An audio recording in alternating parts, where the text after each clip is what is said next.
cord? It smothered it. You showed a ground fire and pulled it over that. I want to know how much you Really had should to have leave talked him to as AAA. allowance for the It week. should be fairly reasonable. You can donate it to the department. I actually left him. Oh my God, we were only gone 5 days. When we're done.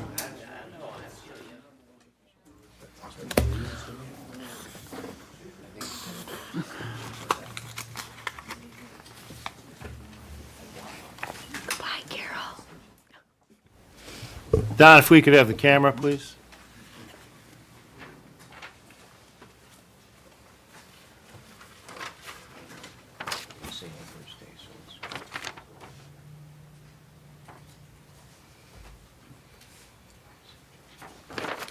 There we go.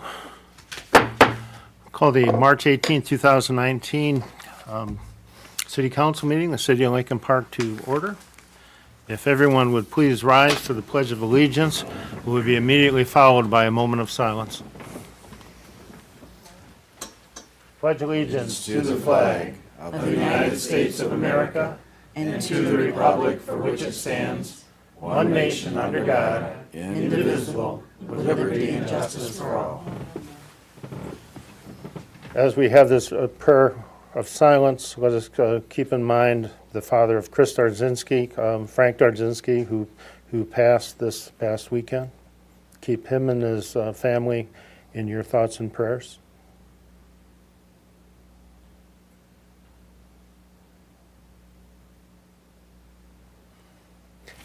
Thank you. Could we have roll call, please? Councilpersons Breeding. Present. Higgins. Present. Kelsey. Here. Parkinson. Here. Ross. Here. Salcido. Present. And Mayor Carnes. Here. Okay, welcome everybody. Hope you have a very nice St. Patrick's Day yesterday.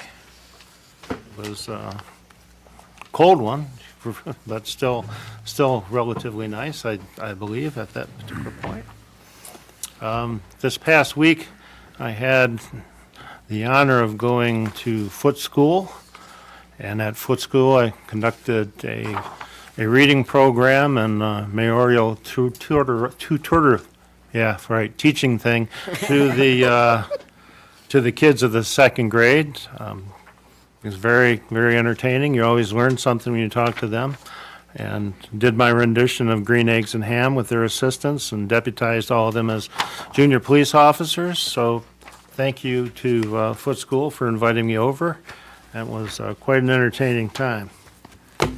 This coming week, March 21st, which is Thursday, the Junior Service Club of the City of Lincoln Park, the Rotary Club, is having Lincoln Park Family Fun Night. And so this is open from 6 p.m. to 8 p.m. on Thursday, March 21st at the Lincoln Park High School cafeteria. So there will be free food, games, drinks, and prizes. So make sure that you bring the little ones down there and make every attempt to do that. There's another event coming up on the 27th, again sponsored by that organization, and that'll be at the Lincoln Park High School again in the auditorium at 6:30 on the 27th. Will be the State of the City and the State of the School District, which should be very, very entertaining.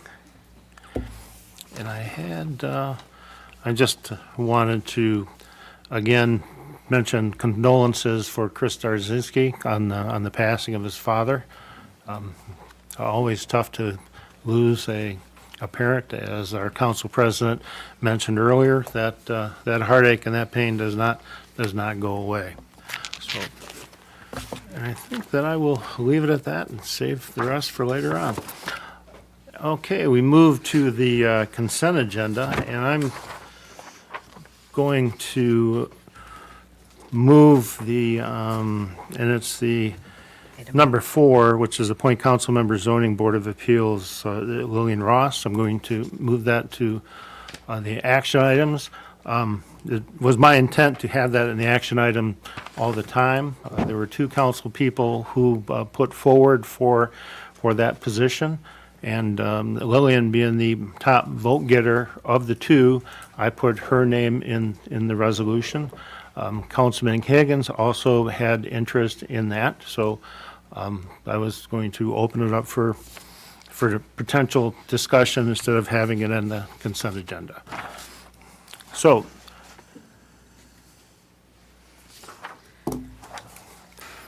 thank you, Carrie. I've resolved that the following items listed under the consent agenda be approved as presented to the mayor and city council, with the removal of item number 4 to be considered as the last item of business.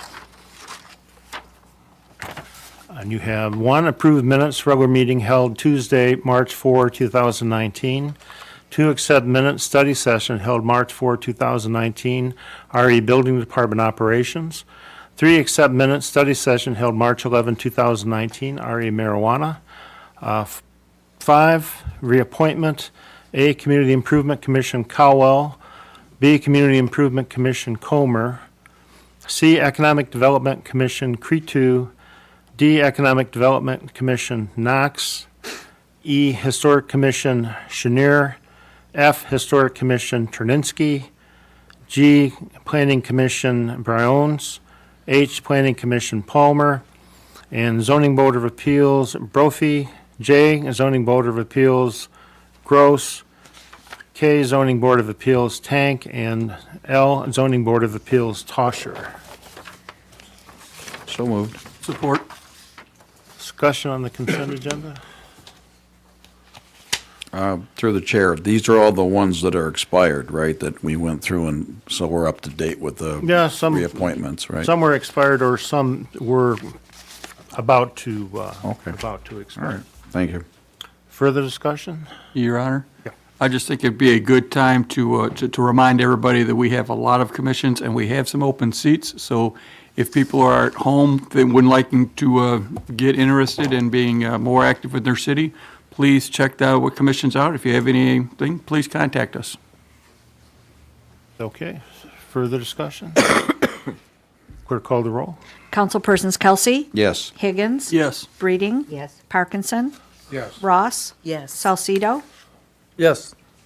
and Mayor Carnes. Yes.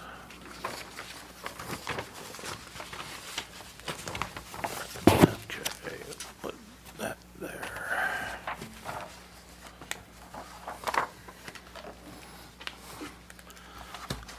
That's what's going on. That's all. This is in the wrong spot. I gotta fix it. That's what was bothering you. Exactly.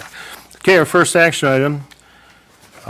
Resolved that a special meeting for the mayor and council on April 1, 2019 at 6:30 PM in the John A. Ellis Council Chambers, 1355 Southwood Road. The purpose is a closed session for the following topic. 1, strategy and negotiation sessions connected with negotiations of collective bargaining agreement. So move. Support. Discussion? Clerk call the roll. Councilpersons Higgins, Yes. Kelsey, Yes. Breeding, Yes. Parkinson, Yes. Ross, Yes. Salcido, Yes. and Mayor Carnes. Yes.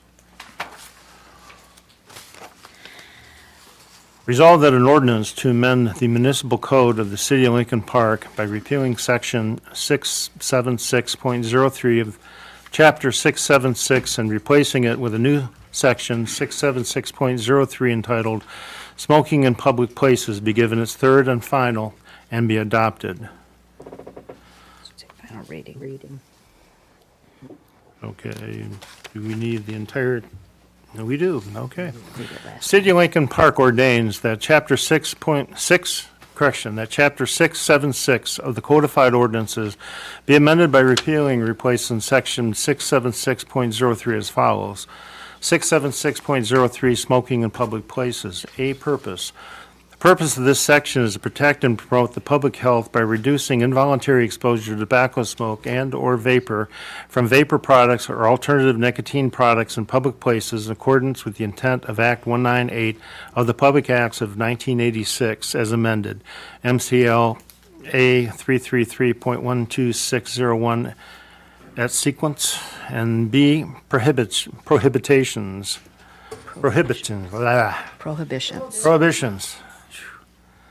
Tough night. An individual shall not smoke or vape in a public place or at a meeting of a public body except in a designated smoking area, except as otherwise provided in this section. See definitions. As used in this section, smoking, public place, public body, and meeting shall have the same meaning set forth in Act 198. Smoking shall include vaping. Vaping is inhaling from a vapor product or alternative nicotine product. Vapor product or alternative nicotine product means a non-combustible product containing nicotine or not that employs a heating element, power source, electronic circuit, or other electronic, chemical, or mechanical means, regardless of shape or size, that can be used to produce vapor from nicotine or not in a solution or other form. Vaping product includes an electronic cigarette, electronic cigar, electronic cigarillo, electronic pipe, or similar product or device, and a vapor cartridge or other container of nicotine in a solution or other form that is intended to be used with or in an electronic cigarette, electronic cigar, electronic cigarillo, electronic pipe, or similar product or device. Vapor product does not include a product regulated as a drug or device by the United States Food and Drug Administration, FDA, under Subchapter V of the Federal Food, Drug, and Cosmetic Act, 212 U.S.C. 351 to 360 FFF-7. D, smoking is prohibited within any part of any closed building, structure, or vehicle owned, leased, or operated by the city. E, application of section. And under editor's note, Division E was repealed by Resolution 02-542 passed September 23, 2002. So moved. Support. With a question. I have a question. Okay, discussion? It says in any public place. Are we talking parks?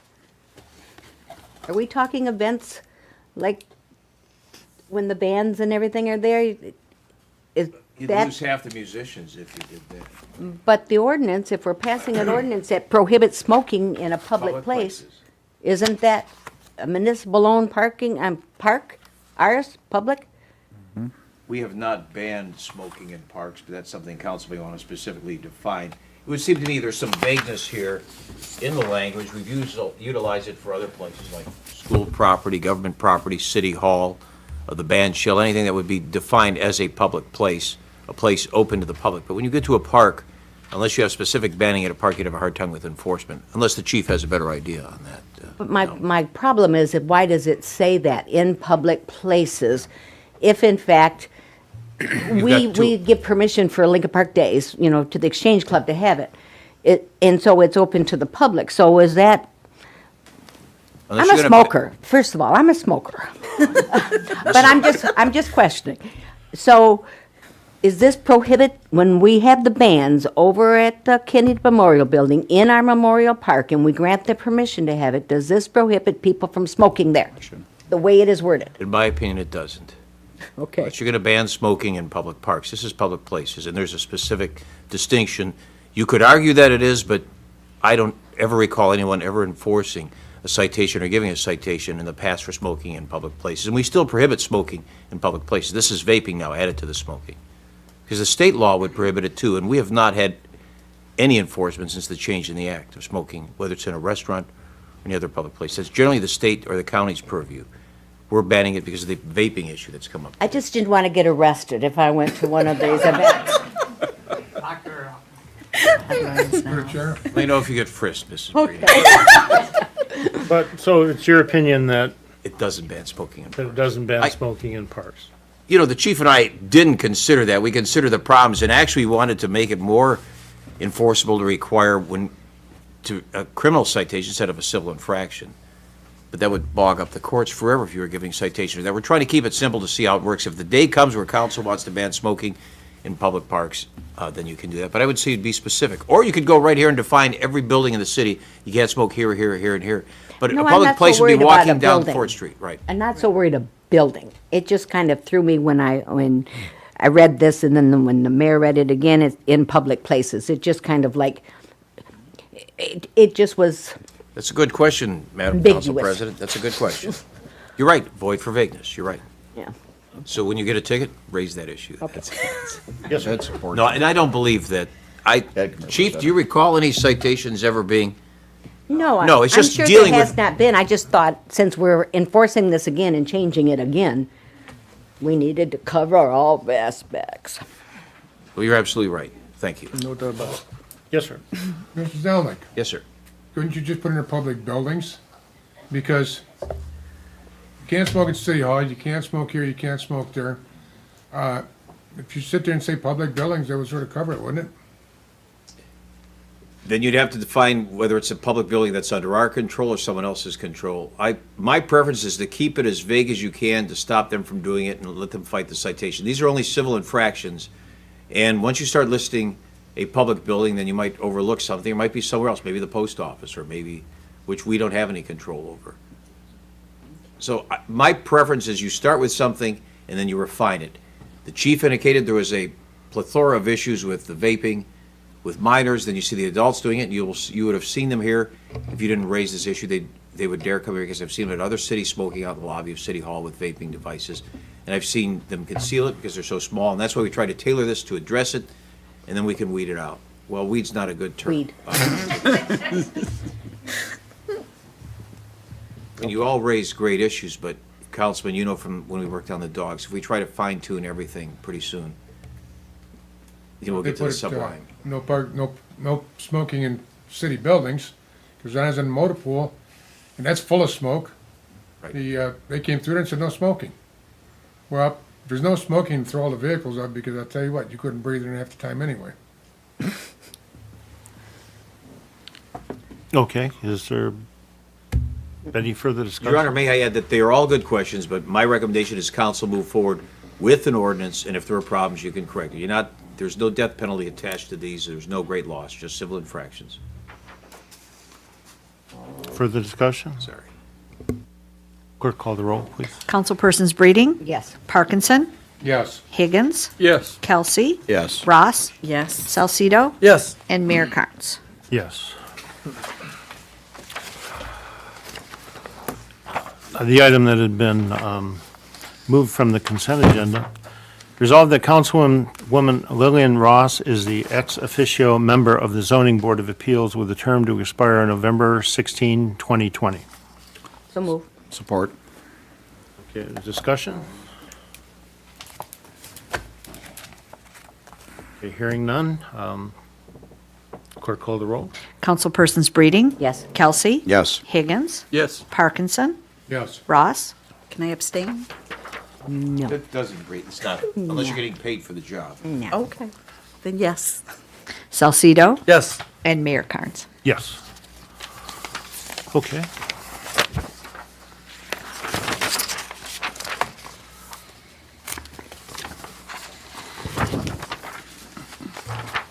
Resolved that the accounts and claims payable for those items greater than $25,000 be approved as follows. DTE, electric, gas, February 2019, $8,129.34. Electric, February 2019, $8,289.99. And those two items had their check released for the due date. Electric, gas, February 2019, $20,459.46. Streetlights, February 2019, $38,776.45, for a total of $75,655.24 for DTE. MERS, defined benefit 2019, $206,503. Downriver Utility Wastewater Authority, excess flow charges, March 2019, $73,764. Additional owed for December 2018, $3,260.66. Sewer usage fee, January 2019, $113,581.54, for a total for due at $190,606.20. GFL Environmental, dumpsters and residential curbside, March 2019, $116,860.95. Great Lakes Water Authority, to water, January 2019, $210,679.28. Hennessy Engineering, DWSD TAC and AWG Consulting, $85.36. Saw Grant, $27,458.64. Emmons Resurfacing, $1,796.96. Water Main Replacements, $3,239.75. River Drive Reconstruction, $74,730. 2019 Road Reconstruction, $7,211.60. 2019 Asphalt Resurfacing, $15,691.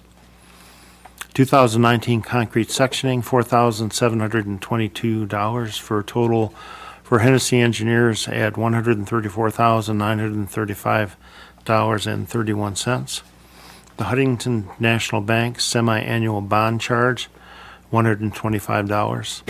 Semi-annual principal and interest due for 2010 LTGO, $196,584.39 for total for Huntington National Bank at $196,709.39. And City of Wyandotte, October to December 2018, Downriver Dispatch, $71,981.18. So moved. Support. Discussion? Clerk call the roll. Councilpersons Kelsey. Yes. Higgins. Yes. Breeding. Yes. Parkinson. Yes. Ross. Yes. Salcido. Yes. And Mayor Carnes. Yes. Now, reached the time for our city manager's report. Mr. Copler? Thank you very much, Mr. Mayor. Good evening, everyone. Just had a few items for you tonight since we seem to be moving quickly. I don't want to hold that up. You may see at your desk, we have presented to you the fiscal year 2019 budget proposal. Not going to go over that tonight. Wanted to give it to you so you can start reviewing that and getting to know the budget as well as what we do now. But one of the items we do need to talk about is budget meetings with the departments.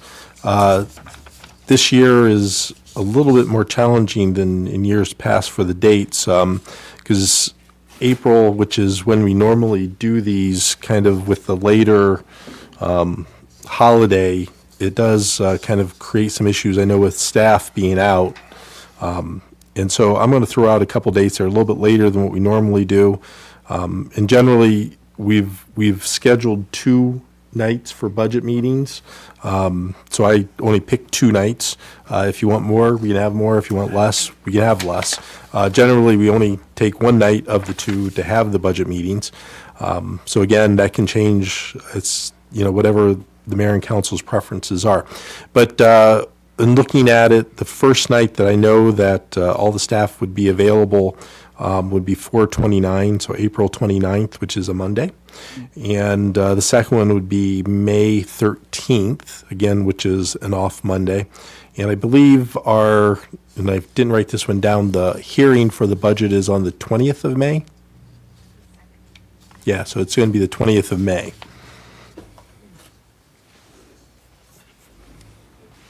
Does it work for me? I mean, They look good. Try to do it. Okay. Why not? So Why not? we'll bring back at the next meeting a resolution to schedule those. And again, if we only need 1 night, then we just cancel the second meeting. Again, I think pretty much the budgets we've done here, we've only done 1 night of discussion. So we'll be bringing that forward. Excellent. I know the mayor had sent out requesting that if any council member wants any information, additional information prior to any vote on the marijuana issue, we did receive, as I think everybody hopefully saw, one council member has requested information. If you have anything or require any information, please get that to me. The sooner the better, because I know the mayor would like to move this forward in May. So the sooner that we know what the questions are, the quicker we can get information put together. And Councilman Kelsey's request, I did forward that on to the appropriate departments, and they'll be putting together a written report pursuant to your request. You'll be seeing at the next meeting, I believe, unless something changes between now and then, a bond resolution for the road bond project. We are looking at potentially everything lining up to be able to start construction this year in June on those projects. So to be able to do that, we have to get the bond resolution approved by mayor and council in April to be able to do everything for June. So that'll be coming forward. Just wanted you to be aware of that, so you can expect to see that at the next meeting. And the last item that I had is I was contacted by a resident at 1423 Champaign. And the story behind this is it's been generally accepted by the owners of the property that there were two parcels of land that made up their property. But at some point, the owner didn't realize that they had to pay taxes on both of those. And one of the parcels was actually conveyed to the city through the county through foreclosure. Now, the property, the way it's described, is set up to where the fence goes around both parcels. And this dates back, according to the owner, back into the early 80s that this happened. And they had no knowledge that they did not own it, that somehow that this was taken and given to the city. As things happen, they now want to sell said property, and they're having a little bit of trouble because They don't know. effectively they don't own it, right? Again, this is another reason why we like to see, parcels when they're joined together to get officially joined together, so we don't run into issues like this. I still have a little bit more research to do to finalize this, but if everything checks out the way that they say it does, and I don't have any reason not to believe, everything seems to be consistent with what they're telling us. In talking with the city attorney, we're going to, and what they're requesting is that the city do a quitclaim deed to them. Assuming that, again, their story checks out, I want to make sure that you're not going to have any issues with us doing that, because we'd be looking to bring this back at the next meeting. Again, if there's something that doesn't line up, we won't do that. But right now, it appears that, for whatever reason, again, taxes weren't paid, it came to the city. This did transfer in, I think, 2010, if I'm not mistaken. So it would have all happened prior to the current owner taking this. And I think to make this even a little bit more convoluted, the owners of this actually have passed, and this is now the family trying to get rid of the parcel. So it's a lot going to this, but, and all this happened before the current, soon-to-be former owner had taken place. Could I ask, Yeah. did we pay for this parcel? Did we have to pay the taxes on this tax reverter? Did we have to pay the back tax? That is not an easy answer right now, because this happened so far in the past. I have to do the research to figure that one out. But again, I'm not sure. May I add Question. something, Mr. Copper? Yeah, good. Madam Council President, you recall when you were clerk, the city would occasionally get these deeds paying nothing for them or paying for $1, and we get a whole sheet of deeds on Just from the sidelines. DNR, not from the county, though. Well, it was the same process. So the DNR was the individual, then that would pass along the tax forfeited parcels a long time ago. Then it went to the county, and it was the same mechanism that was done. So this might be the way it went, and we may have picked it up then. It's such a small parcel, it's unlikely that city council would elect to buy that and then just forget about it, and it happened a long time ago. So if that's the case, then Mr. Carpel will come back with a favorable recommendation. Okay, can I ask a question? Yeah. Who's been taking care of the property? They have, because, as I said, they've actually fenced the whole property in with the parcel that they owned, and they assume they owned everything. Is this on Stewart? Champagne. Champagne, yeah, 1423 Champagne. And I'll forward out this email so you can see all the particulars. I said there's a lot of story behind this that kind of winds through it. But I just want you to be aware of that. If the story checks out, I think our recommendation is to quitclaim it to them. It makes sense. The only thing they really haven't been doing in that time frame has been paying taxes, because we assumed we owned it. So I'll be back to you on that. And with that, I have nothing else for tonight. if you have any questions, I'll try to answer those. I got two, through the chair. I have two questions. Quick one, McKenna was doing the CDBG areas for an evaluation of the stock of the housing, so to speak. Have we received anything back on that? They've been doing that for a while now. They gave us a report or a sub-report or a potential where they're at with this? I don't recall that, but that doesn't mean, because I know that they had been working with Doreen on that. So I would have to check to see what the status of that is.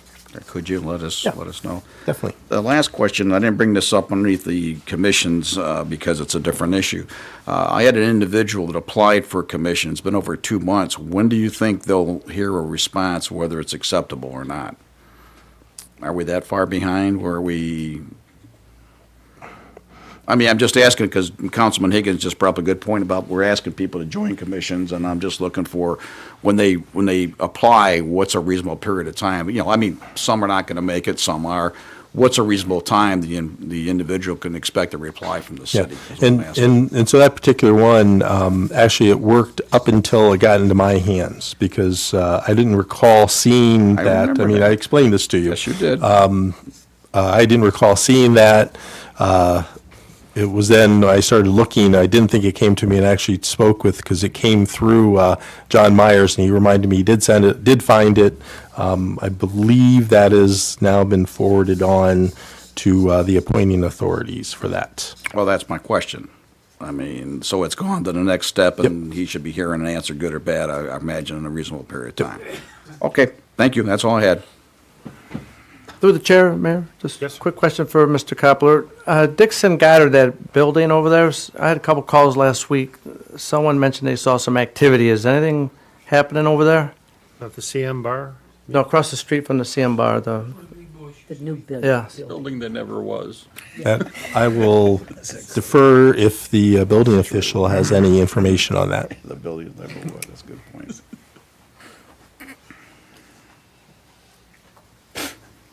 Mayor, council, the answer to that is no. Thank you. Thank you. I will say, and since it was brought up on the opposite side, the CM bar, that is something that is probably going to be coming sometime in the near future. Shake your head yes if that's correct. To council, there is a development proposal being worked on that property. It will ultimately require some type of agreement between the city and the owner developer for the alleyway that's a part of that property there. But that is being worked on right now, I believe. And again, I'm not sure when that's going to be coming, but that will be coming for you. But that looks like there's something going to be happening at that corner. Thank you. Through the chair, Very good, yes. since we're talking development, have we heard anything on the Sears Shopping Center? I have not, but we are going to be having a meeting tomorrow afternoon, I believe, for Development Services. Thank you. That's my calendar back there, by the way. And so I'll be able to find out, and I can report on that. Just got a quick comment through the chair on, and unfortunately, John ran away from the podium too fast. I don't know why he did that, but if I remember correctly, at the Planning Commission, we had somebody come up about that building, and he was working for the owner, and he was supposed to be doing some work. So, I mean, we gave him the go-ahead, and I guess what happened to that? What's the building you're talking about? The one on the corner of Dixon Goddard, right across from the Cameo, the one that's been vacant. Remember the individual that came in front of us and said he was doing work, and we reaffirmed, because it hadn't been worked on for a while, the issue of the problem we had. We reaffirmed it. I forget what the problem, but he assured, I think the owner was in Florida, and he was going to do the work, and yada, yada, yada. What happened to that? The contract was completed on permits. Okay. And now it's sitting in a 4-unit empty white box. Okay, I'm just curious. Thank you. And for the record, I have witnessed with my own eyes, people working in that building. So, That's what I think. Yeah. Get a visit. Okay, thank you, Mr. Koppler. We now move on to department head report. In this meeting, we have the Police Department. Chief Raymond Waters. Chief? To update you guys, things from the police department from our last update, which was back in November. I'll give you an update on our road patrol, detective bureau, our SCAT department, ordinance, pride, records, training, school resource officers, our animal shelter, our community policing. Our road patrol currently consists of 25 full-time uniform officers. Since November, the road patrol officers have taken 10,927 calls for service, and they've made 1,202 arrests, issued 2,750 violations. Our SET program has continued to be a helpful tool for the police department. Officers have issued an additional 5,137 violations. Now, this is all work that's done outside of their shift work. And they've also made an additional 146 arrests. We continue to use these SET officers' cars to target some of our hot zone areas that have been selected from our Compstat research. This extra patrol and effort of traffic enforcement has helped reduce some of the crime in our hotspot areas of the city. The road patrol participated in Operation Blue Light 8 from December 17th through the 31st. 70 other agencies participated with this operation. Officers patrol border streets, shopping areas as a proactive approach that enhances safety to the community. During this operation, officers stopped 694 vehicles. They issued 409 violations. They impounded 27 vehicles. It made 6 felony arrests and 23 misdemeanor arrests. Also 13 warrant arrests. Our detective bureau, they are currently consist of 3 patrol officers and 1 lieutenant. The detectives have investigated 461 complaints since November. These include numerous burglary assaults, larcenies, investigations, juvenile, and death investigations. They've closed or solved 402 of the 461 complaints. Our school resource officers, Sergeant Hammerly assigned to the high school and Detective Stafford to the middle school. These officers handle the complaints involving students and are responsible for assisting school staff with any problems that happen throughout any of the Lincoln Park schools. The Lincoln Park Animal Shelter opened on January 28th of this year, 2019, not 1019. We currently have 3 part-time employees that work at the shelter. Since opening, we've brought in 23 dogs and have adopted or returned back to the owners 19 of them. Our SCAT unit has continued to be a great asset to the department and to the city. They've been focused on stopping narcotic, prostitution, gambling, and other illegal activity within the city. Our undercover unit has investigated 154 complaints since our last update in November. They've pushed off or seized 61 vehicles. They've also seized $12,270 in cash, issued over 200 violations, made 90 arrests, and served numerous search warrants just since November. Our ordinance department has continued to investigate and enforce the blight in the city and handle all of our animal control issues. Since November, the ordinance officers have issued 950 violations and investigated 1,153 complaints.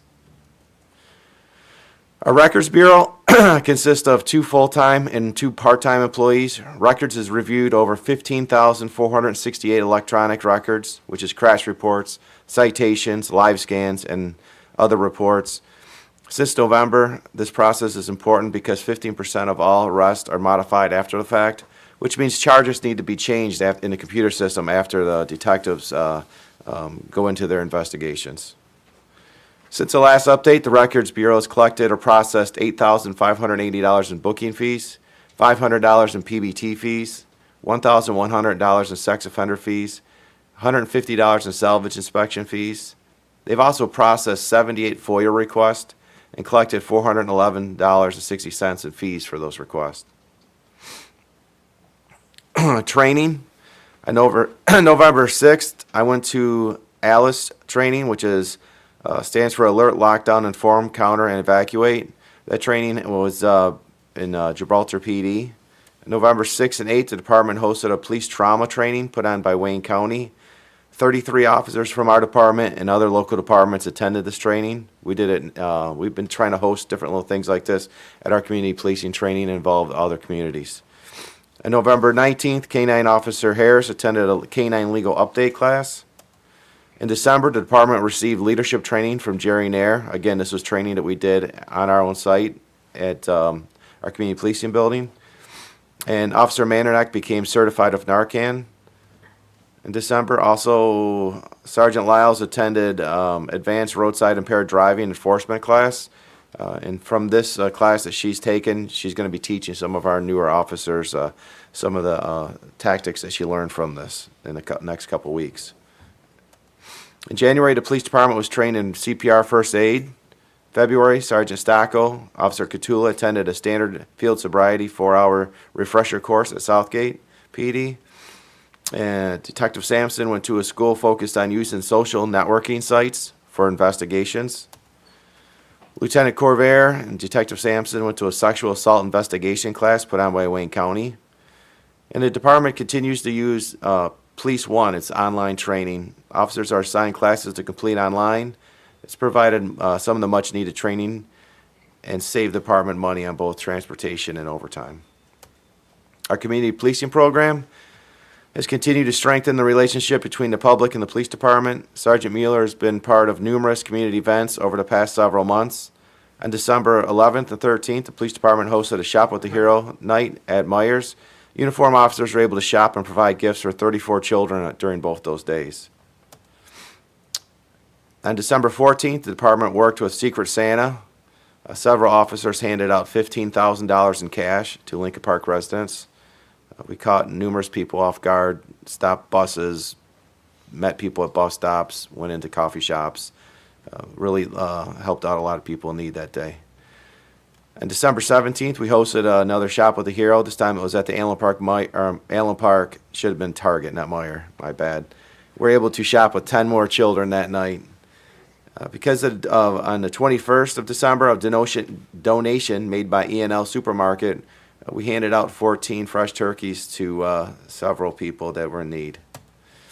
On the 27th of December, the department hosted our Cops Care Skate Date at the Ice Arena. We had over 100 children at the event, handed out 10 brand new bikes, provided lunch, skated, played games with the neighborhood children. On January 25th, the department hosted a Coffee with a Cop at the Dick Southfield McDonald's. Citizens were given an opportunity to meet officers, ask questions about their neighborhood. It was more of an informal setting. It was a very nice event. We had several people come out. On the February 26th, Sergeant Mueller went to Robson Foot Schools. He talked about the importance of having laws and how to use 911. The students at the time had been studying government. Compstat, our police department continues to work with Dr. Martin from Wayne State University, mapping the crime to mapping to prevent crime in the city of Lincoln Park. We continue to target those high crime areas from our Compstat. Again, this is a blank map of the city. This is a crime map, property crime for the past 14 days. Interesting stat here. This was our end of year stats from 2018, comparing it to 2017. So you notice we had a 27% drop in violent crime, 11% drop in property crime, and a 14% drop in total major crime. Some council resolutions, updates. In August, the department requested to purchase 2 Ford Explorers for a road patrol. Both cars actually we have one car that's back from Herkimer we just got yesterday. We're getting it stickered, and the second one we're hoping to get back later this week. And hopefully we'll get, hopefully one of them will be on the road by the end of this week, early next week. In September, the city manager requested that I attend the FBI's National Academy. I start class 276 April 1st, which is just a couple weeks from now. In February, the police department requested to send Sergeant Noe to EMU staff and command. He has started at that class and is scheduled to graduate October of 2019.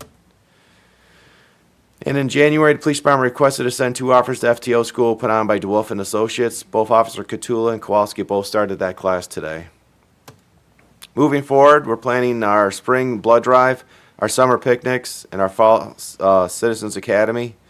And we will, as always, continue to explore avenues that will reduce crime in the city while reducing the cost. That's all I have for you. So we just swore in a new officer? We did. We swore in Officer Willis last Thursday, and we're still currently looking to recruit another officer right now. We're in the process. And Chief, you mentioned that at the animal shelter there were 19 out of 23 dogs So we have 4 And the up other for 4 adoption today. So they're in the shelter up for adoption. They're up for adoption, yeah. Okay. So if anybody'd like a nice pup for the house, look on our Facebook page. There's a description of each one of them that we have. Good dogs. Now, there was a incident this past week in which MSP trooper was taken ill due to probably fentanyl or something. Was that in conjunction with our department? That had nothing to do with anything with Lincoln Park PD. That was an investigation, completely a sole investigation of MSPs that didn't involve us at all. Okay, and lastly, on the ALICE program, are you looking to conduct that training again in the schools? We'd love to get all the schools involved in it, all the public schools, private schools in Lincoln Park. And what would that take to make that happen? We'd have to, I believe we could probably knock that out the week just prior to school starting, when the teachers start reporting back. Would probably be a good time to do that. I believe the school board's and the superintendent's in favor of this, so it's just going to be a scheduling thing. We have numerous instructors now for it, so we'd be able to tackle it without a problem. Okay, and during your absence, who will be in charge while you're at the FBI Deputy Academy? Chief Richard Klokovich, who's here tonight. Okay. Deputy, well, come forward so people can get a look at you. He's not much to look at. He's got more of a face for radio. I understand that, but, Good evening. you know, is there anything else for the chief? Chiefs, I should say, plural. He just wanted to see you walk. Okay, if not, thank you for the presentation and good luck in the FBI Academy. Thank you. All right, then. We will move into citizen communications.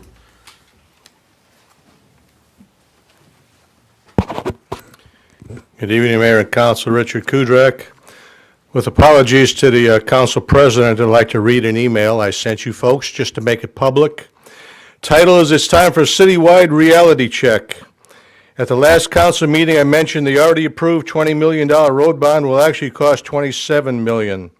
I mentioned the proposed, not yet voted on or approved, Joint Criminal Justice Center will cost Lincoln Park at least $23 million with about $7 million in possible interest added for a total of $30 million. I also mentioned my recent notice of assessment, which stated the state equalized value of my home will increase 25% since 2017. There is no reality where the market value of my home increased 25% in the last 2 years. Then I received a notice about a May 7, 2019 city election. I had no knowledge regarding this election, so I did some research. I learned the school administration is proposing a $61 million bond issue. As is their normal practice, they make no public announcement regarding an upcoming school bond election until just before that election. While I sometimes rail against perceived lack of transparency in city government, the school administration takes secrecy to a whole new level. There is no possibility the residents will approve $118 million in bond expenses in addition to the normal annual property tax increases. Everybody likes good schools. I just don't like the way the school board does it. On their agenda for the February 5 meeting, they said, oh, we're going to talk about a $61 million bond issue. Who goes to school board meetings? Then on their website, they says, oh, if you want the minutes of that meeting, you can come down and get some minutes. There's nothing in the News Herald. There was no public announcement. There's no town hall meetings. There's no public discussion. They just up and say, hey, give us $61 million. I like to say that we could have good schools in Lincoln Park. Residents may even approve this, but this is a lousy way to ask for $61 million, pretty much in secret. Thank you so much.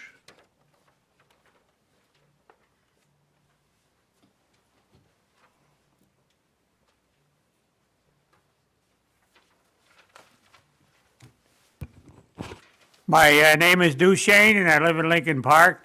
And around January the 26th, in the evening, I turned on the faucet, the kitchen faucet, and a small stream of water came out.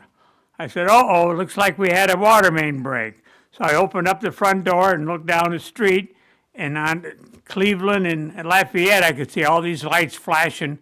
They were really busy down there, so I guess that's where the water main break was. Whether it was on Lafayette or Cleveland, I don't know. And then I figured, I started thinking, and later on, I turned the faucet on again and no water came out. So that means they shut the water off completely. And then I start thinking, suppose there's a fire on Cleveland, and there's no water in the fire hydrant there. What does the city have a plan to what to do about that? Do they have the water main crew turn on the water again, or do they try to get water from another street or that? Through the chair, does the city have a plan on what to do when they have a case like that? No, I don't know if it ever happened before, but it could happen. Someone, or a couple of people I can ask. Chief Martin?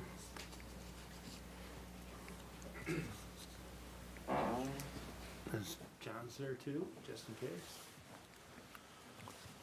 Sorry, sir. Yeah, we just try to tap a different line.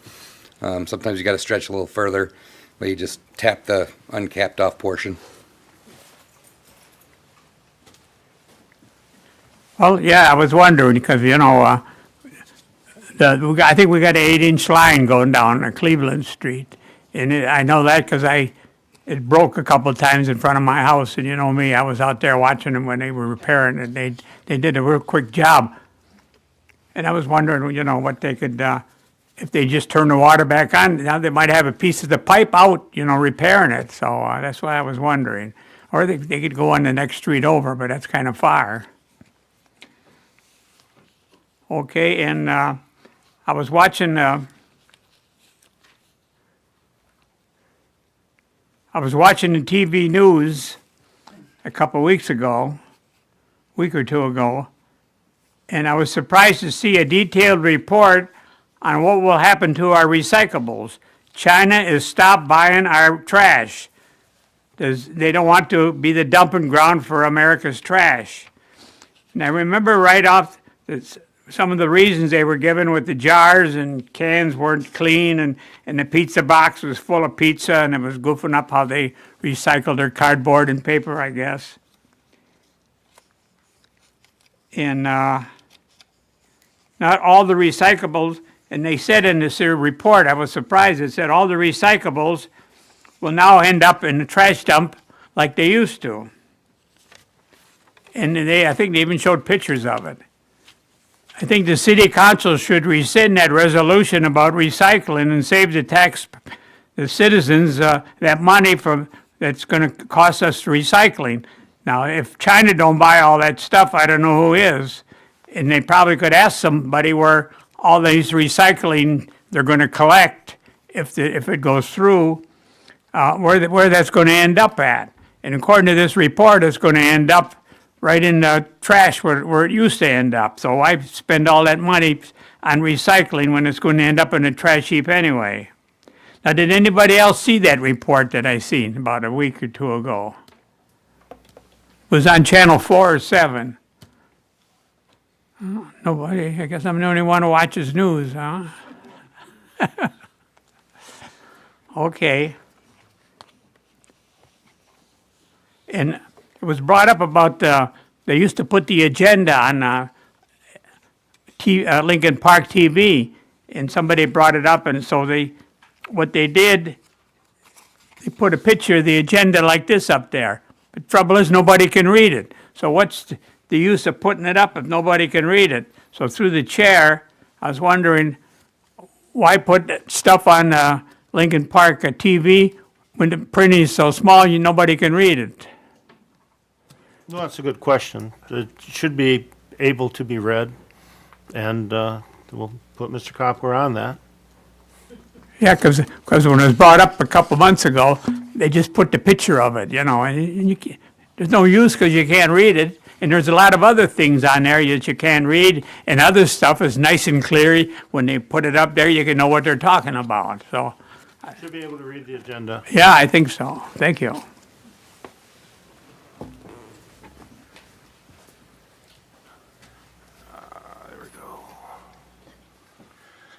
Good evening, Mayor and Council. Clifford Eberts. I just want to thank Lillian for touching down on the Sears property.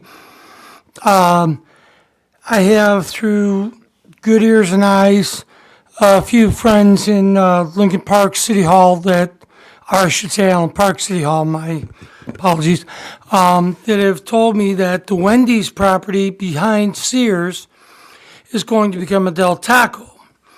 And that over in the area by Marshall Music, where Ruby Tuesdays was, they're going to have a Culver's restaurant go in there.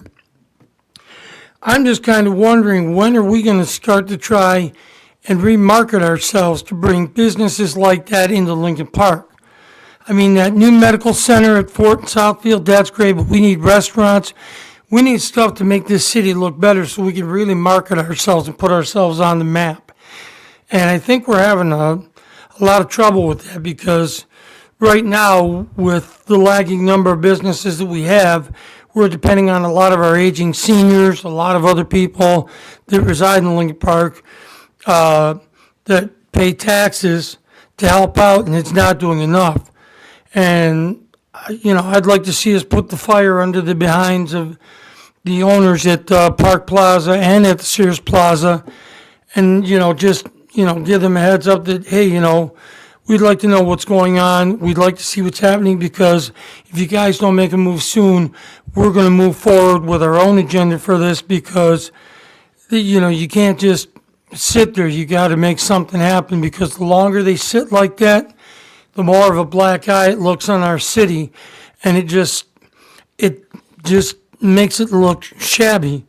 And if we're going to try to become a better city, and I've seen this labeled on social media as rural Detroit, no offense to the city of Detroit, but being labeled with things like that and the negative comments I've seen on social media about our city, I really think we need to get moving forward and get this going, do something so we can get extra money to hire more police officers, more fire department people, so we can get ourselves back on track as a regular city, so we can get more revenue in.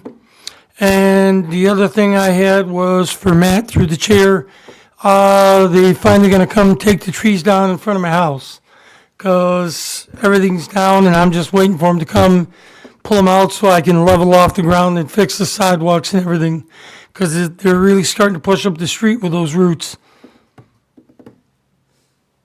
What's the address again, so I can? 2120 Charter Street, off Dix by the car wash. Got those 4 maples.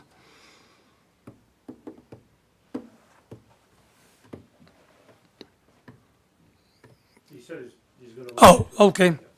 All right, well, that's all I have. Thank you.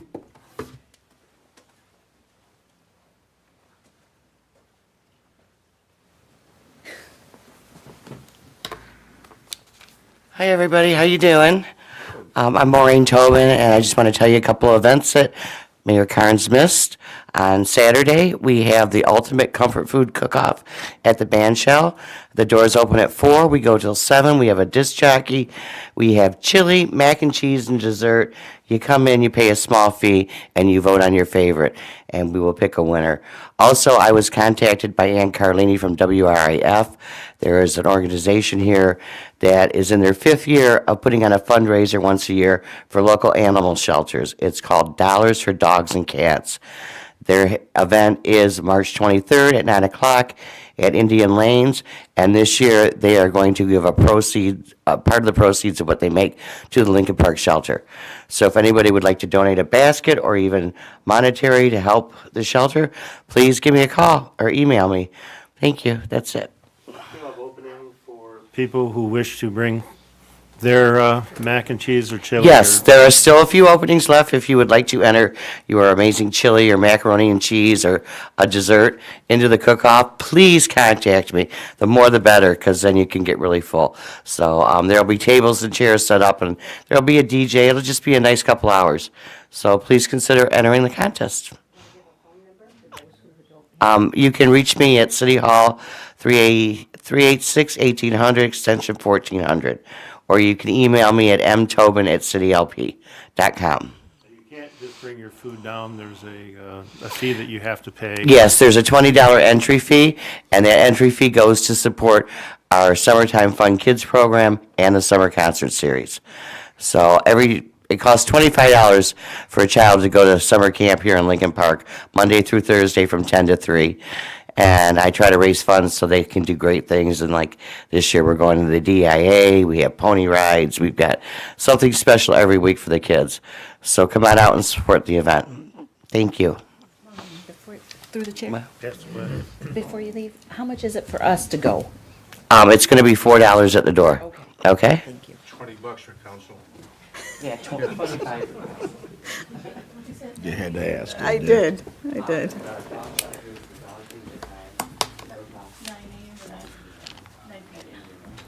Hi, Leslie Lynch Wilson. I have information on an event Lincoln Park Preservation Alliance is doing this Wednesday night, March 20th, 7 p.m. at the Icarus Hall, which is a small hall next to Park Restaurant. March is Women's History Month, and in honor of Women's History Month, we are having Ken Clemmer come and talk on Emily Helen Butterfield, who was Michigan's first female architect. I have been enamored about the whole story about Emily Butterfield since my college days as an architecture student at Lawrence Tech. Happened to come across a book talking about women architects, early women architects, and of course my mom was an architect who had studied architecture at Penn in the 1940s, so I've always been intrigued by the lives of these early female trailblazers in architecture.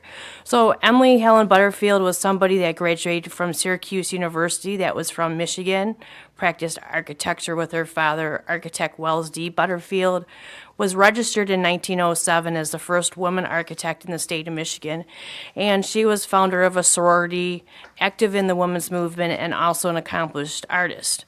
So our speaker, Ken Clemmer, lives in a Butterfield and Butterfield designed home in Farmington Hills. I actually toured it last September. It was part of a Preservation Farmington event, and it's a 1925 storybook cottage called Oakwood Cottage. It's in a development of homes. It's actually a small historic district, 13 Mile and Orchard Lake area that is believed to have been designed by Butterfield and Butterfield. But Ken's going to come and he's going to talk about Emily and her career. It's not so much a downriver story as much as it's a Michigan story, but it's a fascinating story, and I hope to see you. Thank you.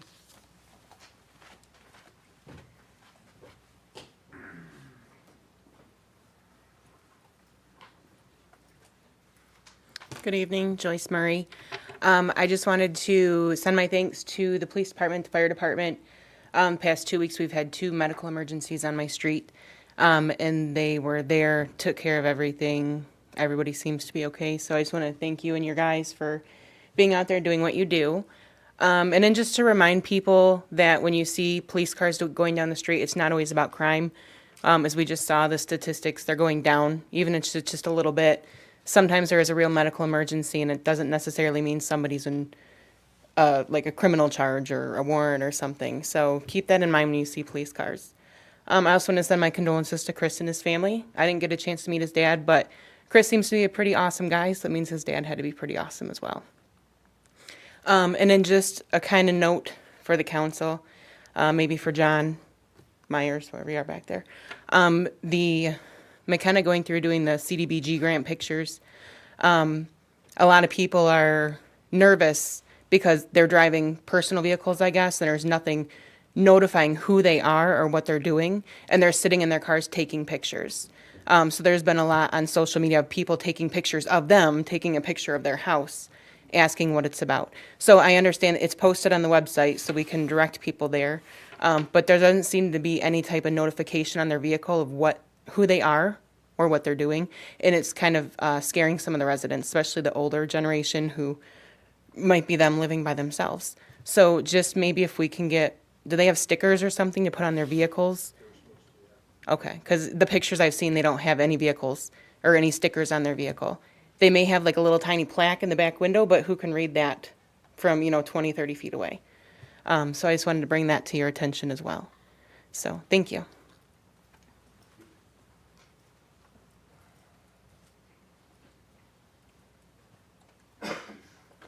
Good evening, Mayor and Council. Tim Rona, resident of Lincoln Park. The meeting on the parade and the market, both of those bring thousands of people together throughout the summer and winter. And you bring people together, families, it gives them something to do. Well, people, when they want to buy homes in Lincoln Park, especially families, look for things for the kids. And I know, talking to residents and stuff like that, they've been talking about how Lincoln Park's doing more, even the recreational department, even the dog pound now. I mean, it's getting people excited. It gives them something, that they have in the city to look forward to. So I'm asking you to really consider helping them to it. I think it'll, in a long run, will bring more money into the city with taxes, homes being sold, and all that. I would just want to make another positive note. Last week, we had a little break in the winter, if you want to say a quick, short spring. And last week, a big smile. John had his guys out there filling potholes. It's so nice to see that done right away, instead of everybody having to call and say, hey, can you please get somebody out? It is not happening. Then on the final note, through the chair, Donna, I believe it's 6 years, the end of the March, or 7 years since I quit smoking, so I got extra money, and if you get busted, let me know. I'll come bail you out, okay? Thank you.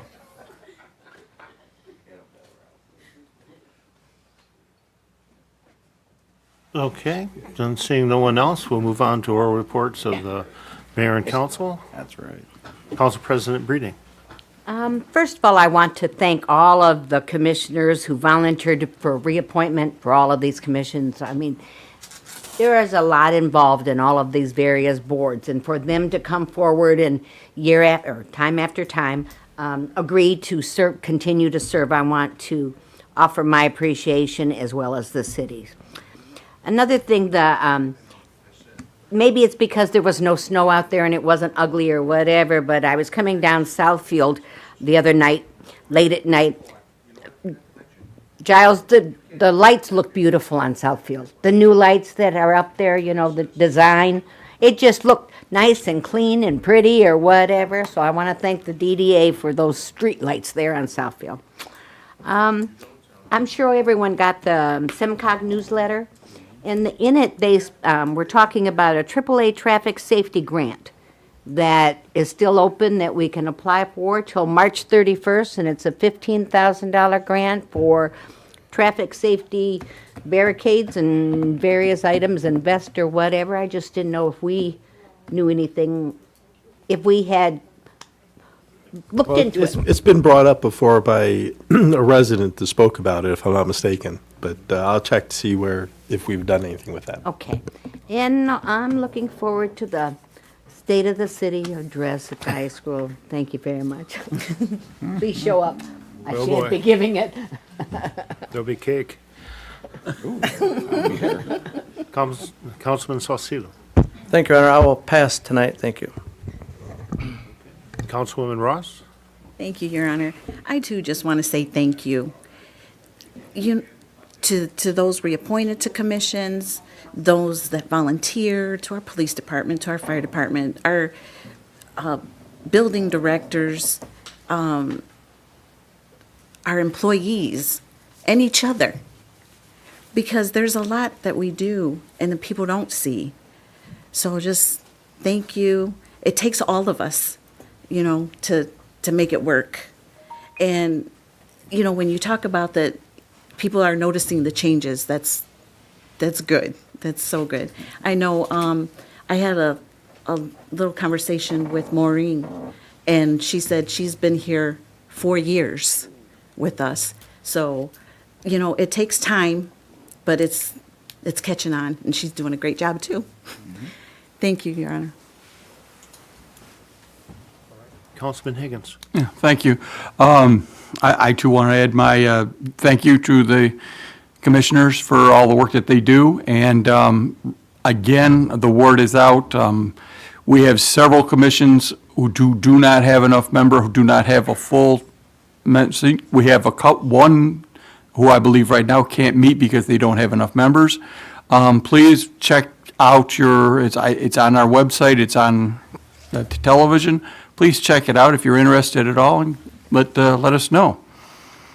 And I also would like to remind first of all, I almost didn't say it, and I want to, why I'm thinking about it.